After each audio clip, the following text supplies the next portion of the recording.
18వ parliament ఎన్నికల సందర్భంగా జాతీయ స్థాయిలో అదేవిధంగా తెలంగాణ రాష్ట్రంలో జరిగిన ఎన్నికలు వచ్చిన ఫలితాలు వాటి మీద ప్రజలు ఇచ్చిన తీర్పుకు సంబంధించి మీడియా మిత్రులతో చర్చించి కాంగ్రెస్ పార్టీ భవిష్యత్ ప్రణాళికను సిద్ధం చేసుకోవాలని ఆలోచన చేస్తున్నాం. ఈరోజు అందుబాటులో ఉన్న మా మంత్రివర్గ సహచరులు, శాసనసభ్యులు, నూతనంగా ఎన్నికైన పార్లమెంటు సభ్యులతో వచ్చిన ఫలితాలలో కాంగ్రెస్ పార్టీకి సంతోషకరమైన ఫలితాలు వచ్చినాయి. వాళ్ళందరితో కలిసి ఈ సంతోషాన్ని పంచుకోవడం జరిగింది.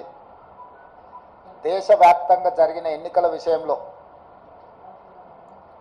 నాడు రాహుల్ గాంధీ గారు కన్యాకుమారి నుంచి కశ్మీర్ వరకు 150 రోజులు 4000 కిలోమీటర్లు సుదీర్ఘమైన పాదయాత్ర, ఆ తర్వాత మణిపూర్ నుంచి ముంబై వరకు వారి పర్యటనలు, దేశవ్యాప్తంగా ప్రజాస్వామికవాదులందరినీ ఏకం చేసి ముఖ్యంగా దళితులు, గిరిజనులు, మైనారిటీలు, మహిళలు, విద్యార్థులు, నిరుద్యోగ యువకులు, ప్రజాస్వామికవాదులందరినీ కూడా సమన్వయం చేసి నరేంద్ర మోడీ భారతీయ జనతా పార్టీ నేతృత్వంలో నడుస్తున్న ఎన్డీఏ ప్రభుత్వం ప్రజా వ్యతిరేక నిర్ణయాలను, పరిపాలన వైఫల్యాలను దేశస్థాయిలో ప్రచారం కల్పించి ఎన్డీఏ కూటమికి ప్రత్యామ్నాయంగా ఇండియా కూటమిని ఏర్పాటు చేసి వీలైనంత మేరకు సహకరించిన వాళ్ళందరినీ సహకారం తీసుకొని సమన్వయం చేసుకొని ఏఐసిసి అధ్యక్షుడు మల్లికార్జున్ ఖర్గే గారు, శ్రీమతి సోనియా గాంధీ గారు, రాహుల్ గాంధీ గారి యొక్క పాదయాత్ర సృష్టించిన ప్రభావాన్ని ప్రజలకు చేరవేయడం ద్వారా ఎన్నికలను నిర్వహించడం జరిగింది. ఈ ఎన్నికలలో మొదటగా తెలంగాణ రాష్ట్రంలో జరిగిన ఎన్నికలను మనం చర్చించుకొని ఆ తర్వాత జాతీయ స్థాయి ఎన్నికల మీద మనం విశ్లేషణ చేసుకుందాం. 2023 డిసెంబర్ 3 నాడు వచ్చిన ఫలితాలలో 64 శాసనసభ నియోజకవర్గాలలో కాంగ్రెస్ పార్టీని గెలిపించి ఒక్క శాసనసభలో సిపిఐని మా ఎన్నికల పొత్తులో భాగంగా కొత్తగూడెంలో గెలిపేయడం జరిగింది.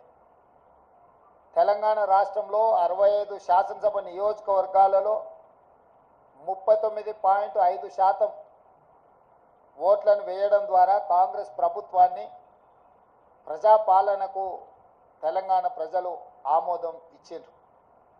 ఆ తర్వాత 100 రోజులలో 5 గ్యారెంటీలను అమలు చేసి భవిష్యత్ కార్యాచరణను ప్రజలకు వివరించి ఈ పార్లమెంట్ ఎన్నికల బరిలో మేము దిగడం జరిగింది. ఆనాడు ఎన్నికల బరిలో దిగినప్పుడే విస్పష్టంగా పత్రికా సమావేశాన్ని ఏర్పాటు చేసి బహిరంగ సభలలో కూడా ప్రజలకు మేము చెప్పడం జరిగింది. ఈ ఎన్నికలు నేను నా మంత్రివర్గము 100 రోజులు అందించిన పరిపాలనకు రెఫరెండము, మేము ఇచ్చిన గ్యారెంటీలను, మేము చేస్తున్న పరిపాలనను ప్రజల ముందు పెట్టి మేము ఓట్లు అడుగుతున్నాము. మా పరిపాలన మీకు నచ్చితే, మా పరిపాలన ఇంకా కొంత బలాన్ని చేకూర్చడం ద్వారా ఇంకా ప్రజలకు ఉపయోగపడే విధంగా పరిపాలన అందించడానికి మీరు తీర్పు ఇవ్వండి అని చెప్పి విస్పష్టంగా ప్రజలకు మేము వివరించడం జరిగింది. చాలామంది మీడియా మిత్రులు, సహచర ప్రజాప్రతినిధులు మనం రెఫరెండం అనకపోతే బాగుండునేమో, ఒకవేళ తీర్పు మనకు వ్యతిరేకంగా వస్తే ఆ తర్వాత సమస్య అవుతుందని కూడా చాలామంది సూచన చేసింది. కానీ ప్రజల పట్ల ఉన్న విశ్వాసము, కాంగ్రెస్ పార్టీ కార్యకర్తల నాయకుల పట్ల ఉన్న నమ్మకంతో ఆనాడు పిసిసి అధ్యక్షుడిగా తెలంగాణ రాష్ట్ర ముఖ్యమంత్రిగా ఇది మా పరిపాలనకు రెఫరెండమే అని చెప్పి స్పష్టంగా నేను చెప్పడం జరిగింది.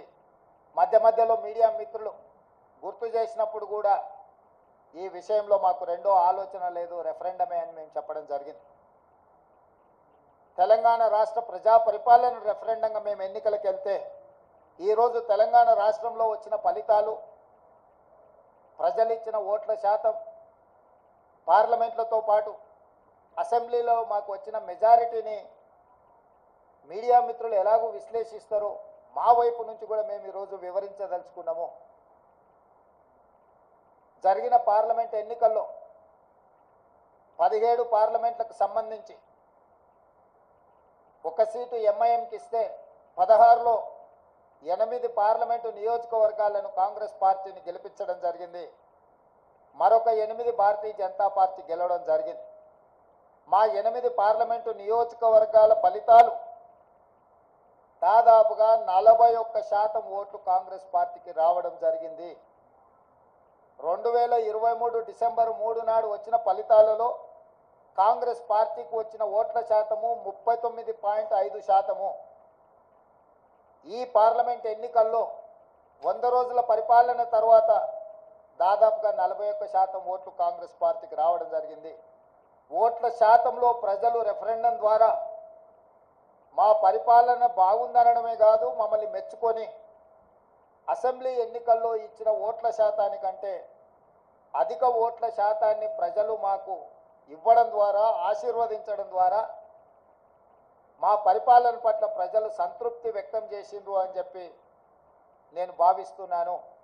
అదేవిధంగా 2019 పార్లమెంట్ ఎన్నికల్లో 3 పార్లమెంటు గెలిస్తే ఈ ఎన్నికల్లో మమ్మల్ని 8 పార్లమెంటు సీట్లు గెలిపించడం ద్వారా 8 సీట్లు అధికంగా ఇచ్చి పార్లమెంటులో కూడా మాకు అత్యధికంగా సీట్లు ఇవ్వడం ద్వారా సీట్లు కూడా మమ్మల్ని పెంచడం ద్వారా ప్రజలు ఆశీర్వదించారు. ఇదే కాకుండా మూడవ విశ్లేషణ 119 శాసనసభ